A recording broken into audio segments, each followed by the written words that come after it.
After a grueling 2 weeks of no Hokozonu leaving us to go to the shop for some milk, but fortunately for us, unlike my dad, Hokozonu actually came back with the milk, and it certainly was milky. Sometimes you gotta close the door to open a window.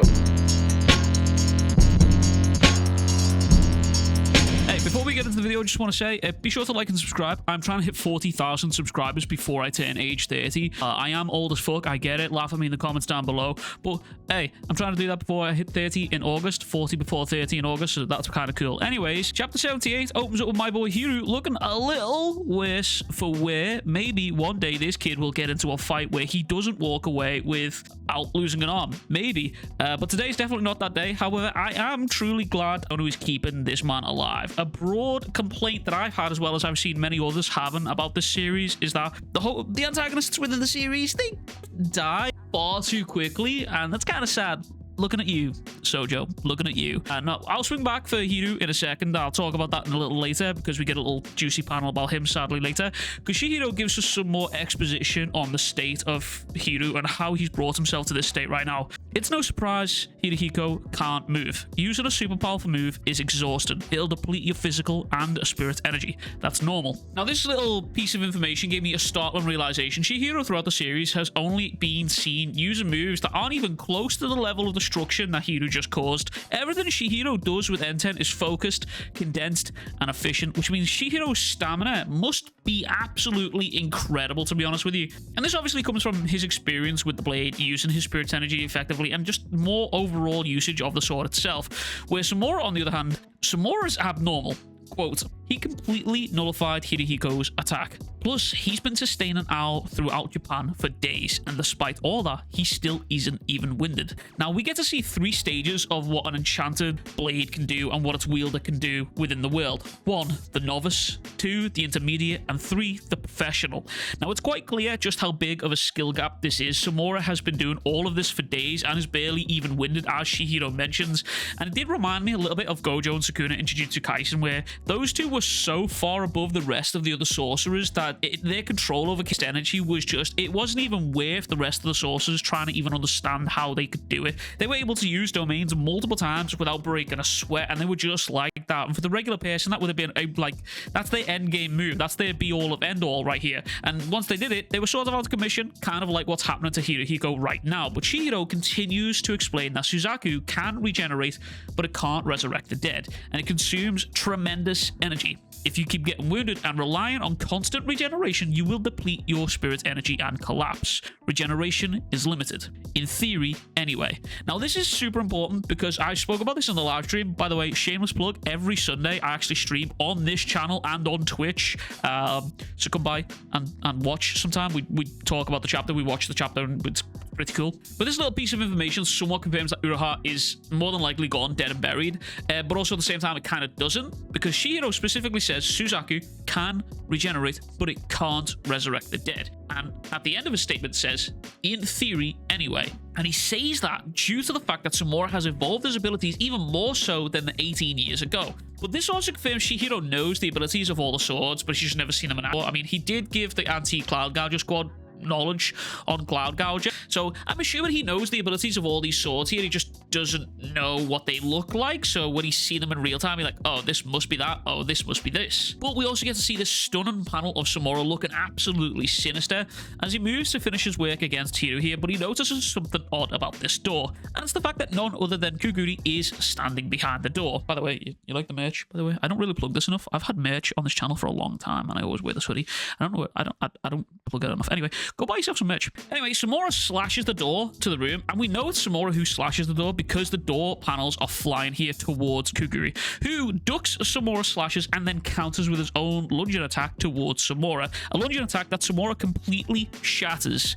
Completely shatters. This counter from Samura causes Kuguri to finally unleash his sorcery, Twilight Wave, which, by the way, sidebar, really cool name. I actually really fuck with that name for a sorcery right here. Sounds like something you would find in like Diablo or something. the way, that Diablo obsession right now is going crazy. Anyway, off topic. His sorcery enables him to store heat generated by his body during the battle and then unleash it at will. Its capacity is unlimited, and the more he accumulates, the more powerful he gets. For the past 7 months, Kuguri has been fighting with only his sword, and this buildup of heat allows him to completely and utterly blast a hole in the side of the building they stand in. I saw someone on Twitter say basically Kuguri's sorcery is basically just No Nut November. Do with that information what you will. Anyway, this little act clearly makes it, like, he makes it very clear the difference in power between regular sorcery and these enchanted blades. I mean, if it wasn't clear already, it took Kuguri 7 months to build up the power to blast a hole in the side of this building, and it took Hirohiko a good idea to twist it into pieces. Levels to this shit. But this little stunt allows Kuguri to end up escaping Samura's clutches along with Toto and Hirohiko, who, by the way, Hirohiko is not okay. Kuguri does ask this if he's okay, and spoiler alert, he is not okay. He's actually in a really bad state. But Kuguri does mention how he couldn't retrieve Hirohiko's arm, which I found interesting because healing in the series hasn't really been fully explained. The only person we know who can regrow limbs is Shaw, his mother, and subsequently,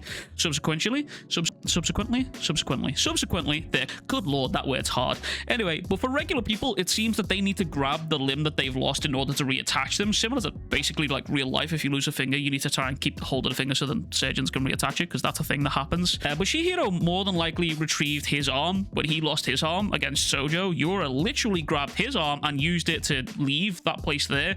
Hirohiko more than likely left the theater with both of his arms. I mean, we even see him getting those arms reattached in chapter 59, but chapter 59 is also somewhat important towards the end of this chapter, and I'll swing back around for that. But more than Hirohiko's arm right here, Kuguri also failed to retrieve the Kamiyori blade, and it's at this point that we might start to see breaks in the Hishaku's plan, kind of. Bro, Yura's just a one slippery little devil, bro. I just don't trust anything that's going on with that guy. But Kuguri notes how after failing to get the blade, Samura's daughter, this was a massive failure, and it's at this point that it starts to snow, which is where an interesting little sentence is uttered. It could be because Al was covering the sky for so long, which made me think, if Al is actually a physical structure, like a tangible object big enough to block snow from falling, I just imagine that once Al dispersed, all the snow that was laid on top of it like an ice cap is just now started to fall. Not really important, but I'm sure some power scalers in the comments are probably going to have a blast with that one. Anyway, we get to swing back around to Hiru here, and this man, he is broken. He literally asks for them to kill him. He literally asks for that, as he thinks about Chihiro, whose eyes literally had nothing in them for him. They didn't even have hatred for Hiru right here, and this whole episode that Hiru was having, it kind of reminded me of Gon a little bit. Now, I'm not saying that these two are the same people, but it's sort of like the character whose mental state is childlike, similar to Gon, and they are both wielding a power that, quite frankly, they just shouldn't fucking have yet, because they are not mentally mature enough. And then when confronted with the harsh reality of the world, he mentally broke. But where Gon turned to anger and rage, Hiru, he sank into despair and depression and sadness. But I have faith Hiru will come back. I know I keep talking about this, and I'm saying that I'm happy that this dude isn't dead, and I'm happy that Hokuzono hasn't killed him off, but the very fact that Hokuzono didn't choose to have Samura just end him right there and then, I think is very telling of the fact that Hiru's going to be integral to the story going forward. And as I mentioned last video, I am genuinely happy that he's choosing to keep him alive, because I really want to see him grow alongside Chihiro and see their dynamic improve. Anyways, we cut over to Samura and Chihiro, who, but for a moment, are having a discussion as to why it is that Chihiro is now wielding the blade again, which is where we find out that Chihiro actually knows everything about the malediction and the Swordmaster's crimes. Now, I discussed this on stream, but over the past couple of videos, I have done nothing but glaze Hokuzono for how he's written Samura and Iori and how well he's done it, how well it's resonated with me, and how much I've really enjoyed it. But I had a sudden realization during stream after rereading this chapter and now thinking about it more. One of the things Hokuzono does so good with Chihiro, which at first I'm still kind of on the boat about, like not really a fan of, but I do recognize that it is good, is he has a show and don't tell approach to his character.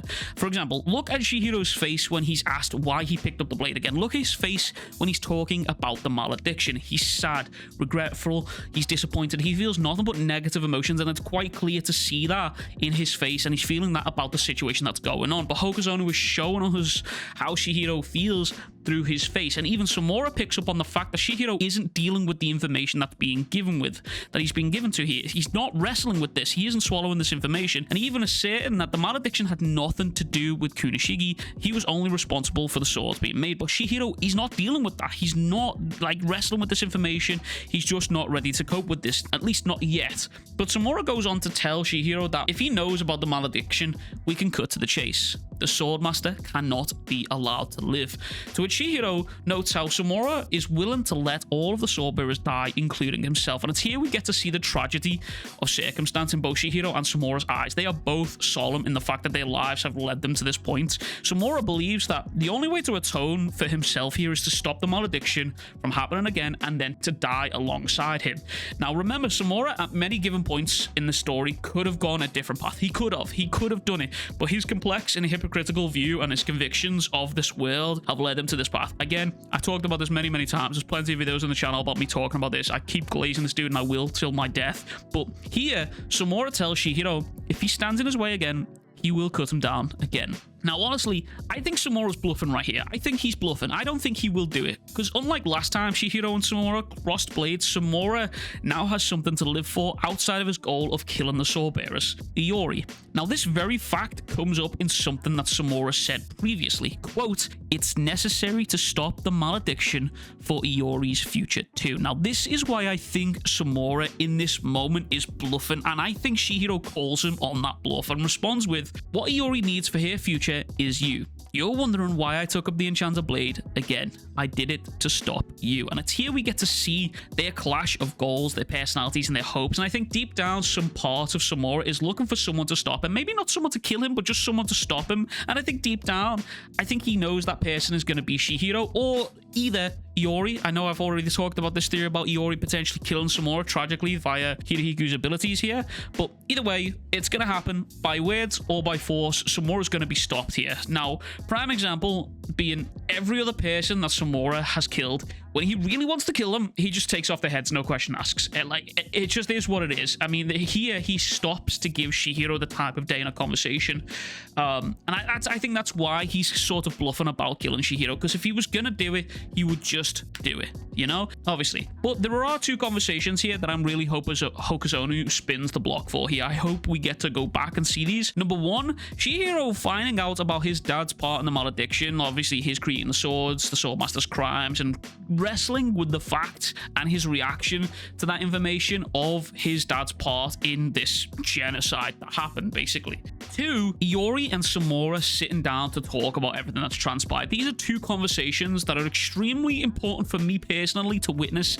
I need them in my life. Hokuzono, please help me. Anyways, we switch back to Tokyo, where Yura is preparing to attack the Kamunabi HQ. Now, I want to point out that as this segue happens, because it's very interesting, because we see Chihiro and Samura standing off against each other and potentially getting ready to fight. But the next line in the chapter is literally Yura saying, "So, shall we fight?" And it's kind of like a cheeky little nod. It's like a fourth wall break, the author's going, wink, wink, you know, like, shall we fight? It kind of feels like cheeky. Anyways, we get to see this dude floating on a pillow in some sort of room, wearing a helmet, where I'm assuming this allows him to see the entire building and communicate with others, kind of just like a Netrunner almost. This room is laid out, and the technology and the way it's all laid out reminded me of Akira, but also Naruto at the same time. It's like influences from both. If you've seen Akira, you kind of get that influence, but also if you've seen Naruto, that's clear as day to see there. But one thing I do love about Kagurabachi is how Hokuzono implements technology and incorporates it within the magic system. For example, this speaker rising from the floor, and as it rises up, the way it does that, it opens panels on the floor and you see them splitting apart and it rises up through them. But this speaker now announces that enemy attacks are happening, and the Kamunabi members are discussing how the owl ability has just cleared, and the Masumi reported that Samura was in Kyoto with them. Now, noting how there was a direct hit on the force field with a pine tree spell, the Kamunabi now notes that the Shaku has arrived, which is where we get to see just how deep the infrastructure of the Kamunabi base actually goes. We can see a massive structure underneath the city of Tokyo. Now, this is my own personal theory, but these 4 columns right here, I would be willing to bet set of the elevators Shihiro and the Masumi used to leave the HQ in chapter 60. Now, I love just being able to make sense of the surrounding world that the author has built up. I did this in the Jujutsu Kaisen video where I talked about how Gege was very consistent with where he moved his characters throughout the fight in Shinjuku Showdown. Also, really good video. Go check that out. It's like almost 3 hours of Jujutsu Kaisen content if you want to go watch that. Anyways, narrator kicks in and the Shinoichi is currently being held at the Kamunabi headquarters, and deep down, the Swordmaster is imprisoned there. And now I like to imagine that this column right here is where he's imprisoned. It's likely he's being kept in a tightly guarded well. Like whenever we see him, it's like darkness and like columns rising up, and this is the only place in this little diagram that we've seen that sort of matches that. So it's just my own personal theory. In the Tokyo Underground facility, there are 500 employees, including non-combatants. The entire complex is protected by a solid rectangular force field, which is depicted right here. And we cut back to top side to see Hatishaku ripping the ground apart and breaking a sweat trying to get through the barrier, even describing that, you know, this motherfucker's tough. However, Mr. Beard here decides that it'll be better to allow them to get onto the first level. He actually says penetrate, but I'm a man-child and I couldn't say that word out loud without having a little giggle to myself. Penetrate. I'm a fucking grown man. I'm a dad. Get it together, weeb. I'm a fucking idiot. Anyways, they allow this to happen because they don't want a surface battle to take place. The force field is actually retracted and 7 intruders actually enter the first level. Now, remember that Hishaku is made up of 10 members. It's 10 members strong, 10 members deep, and 3 of those members right now are in Kyoto, which is Toto, Kuguri, and Hirohiko.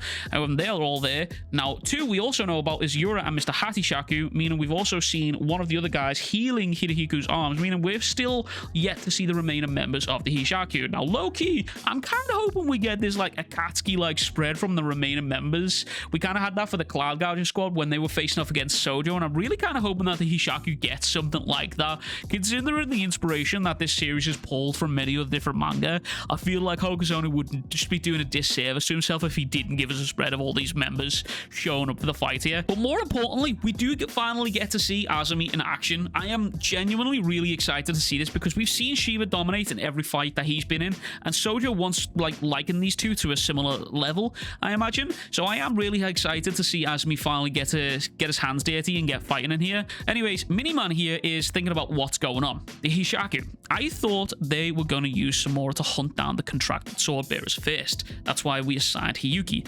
Sidebar, I know it says Hibiki in the translation right here, but that was actually a mistranslation. In every other translation, in every other language, it says Hiyuki. So English translations go bear. I hope we don't have another John Werry instance. If you know, you know. Anyways, he continues by saying they can't expect to take this place down without an enchanted blade. Was their plan foiled by Samura being held back? No, it almost seems like they were planning on him disengaging Owl. But this brings us to the fact that Hakuri has finally returned. The best boy is back. Hakuri enjoyers rejoice.